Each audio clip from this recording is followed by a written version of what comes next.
Hey guys, Danny Johnson here, and today I'm just showing you some of the internals on Charbroil and Weber grills.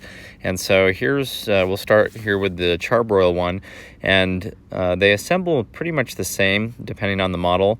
But what you'll notice is that on the Charbroil ones, everything is a little bit thinner on the metals, the feel to it. And especially when you go to lower the top here, and when you're opening and closing it, it kind of jostles back and forth a little bit more. They're both good grills. They both do a good job, but the Charbroil ones are a lot less expensive. And so this is another Charbroil one here. It's a different technology that they have with a more of a thinner plate design. And so I wanted to put this one together for you as well. You can see the gas line down in there. And so here's the little panel that comes in that helps distribute evenly for the cooking, and then it has the grate on top of it, so kind of a similar thing. You could see the differences there. Now on the Weber grills, they were like the first one that you'll see, and when you open up the hood vent here, you really can feel a difference in the quality.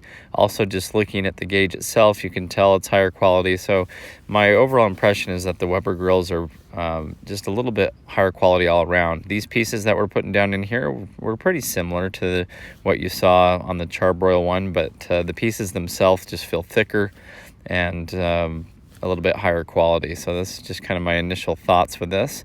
And as you can see, it's pretty much the same exact layout here as the first Charbroil grill that we're looking at. Anyway, I'm just looking at these. That was my main impression. And of course, the price is a lot different. For the Charbroil ones, you can get a 4-burner one for $550. And when you're looking more at the Weber ones, they're about double that for a 3-burner. But the overall quality seems to be a little better. So let me know your thoughts of which one you like better, if you have owned both of them. I just wanted to show you kind of what these look like on the inside as I'm looking them over to buy one.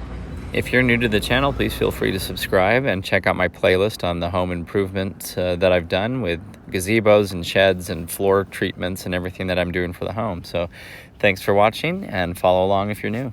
Thanks, guys.